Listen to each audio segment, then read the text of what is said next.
Hello my beautiful friends, welcome to my channel. My name is Alicia, very good to see you. And today we are talking about limiting beliefs, what they are and how to work with them.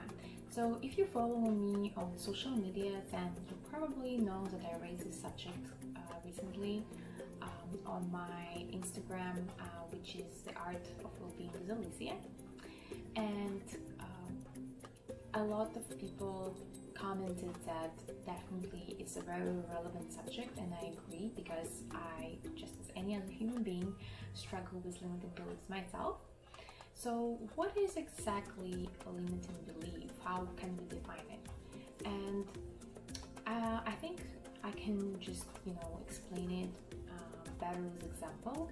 It's when you have a certain pattern in your thinking, when you're limiting yourself in achieving whatever you want. So it can be that you think that you're not good enough, or just something which sort of builds that wall between you and your goal, and it just keeps happening. And sometimes, actually usually, it's not our actual thoughts, it's just something which we learned as we grew up, or somebody told us, or I don't know, maybe you heard it on TV or whatever it is. Past experiences can be harmful, hurtful, and unfortunately they help limiting beliefs to grow stronger and stronger over the years, so it kind of becomes harder to identify them. So if you can identify them, that's already a very, very big step. And let me give you some other examples of limiting beliefs, and maybe something would click with you, and you can actually resonate. So a lot of people have limiting beliefs that they are not worthy of some certain amount of money, like they should be making it because they just don't deserve it, or they just raised to believe that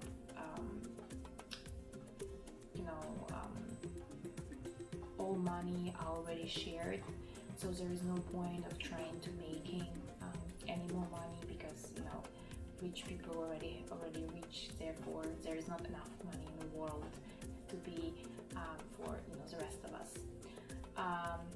And then another limiting belief is that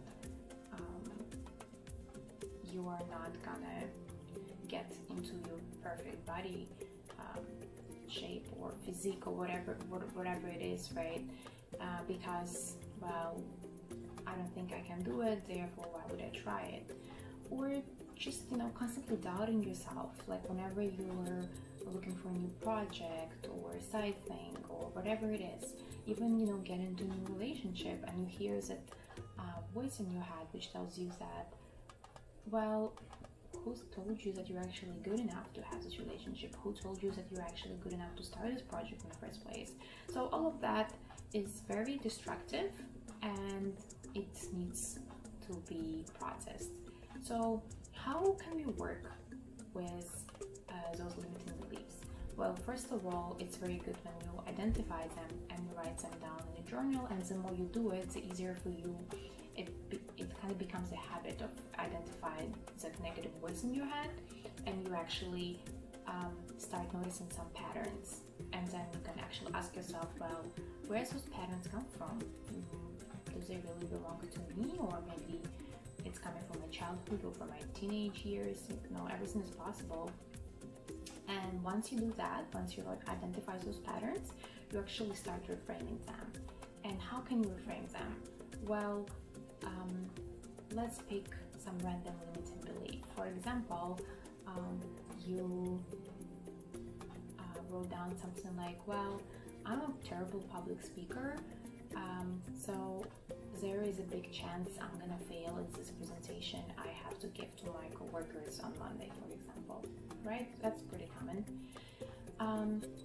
Well, first of all, let's look at it. Well, is it actually a fact, or it's just a belief you have, sort of like a fictional story you tell yourself?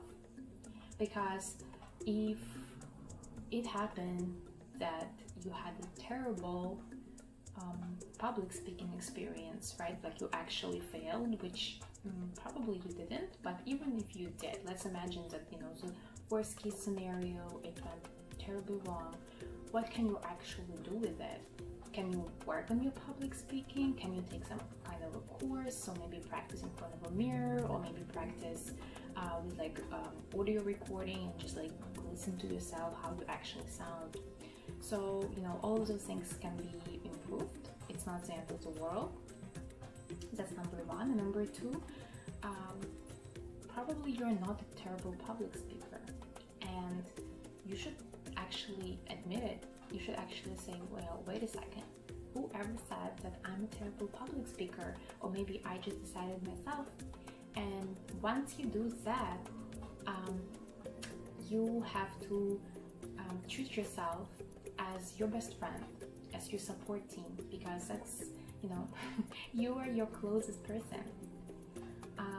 And you should tell yourself that, well, I think that my presentation will go great because I prepared really hard, and I also know my job.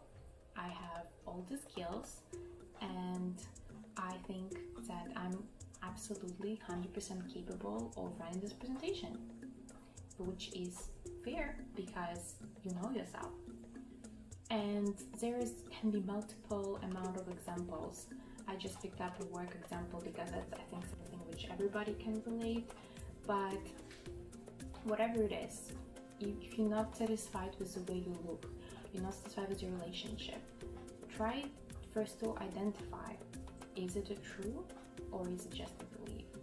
And once you identify it, if it's true, then how can you improve it? And if it's a belief, then how can I reframe it in a way that I'm actually being kind to myself and actually stating some facts here? So I think it's kind of hard to do it in the beginning because, you know, you've been dealing with those limiting beliefs for quite a while now, and they became part of your personality, of your identity, really. But once you start doing that, it gets easier, I promise. And if you're interested in working with limiting beliefs, please let me know in comments down below. You can actually send me your limiting beliefs. I would be very happy to work with them on you. You can send me one or a couple or three. And if you struggle like really identifying whether they are true or they are fiction, I would be happy to help you with that. And I would be happy to help you with reframing them as well. So let me know in comments down below. Don't forget to give me a big thumbs up if that's been helpful to you, and please subscribe to my channel because there is a lot coming your way. Okay, so I'll see you very soon. Bye bye.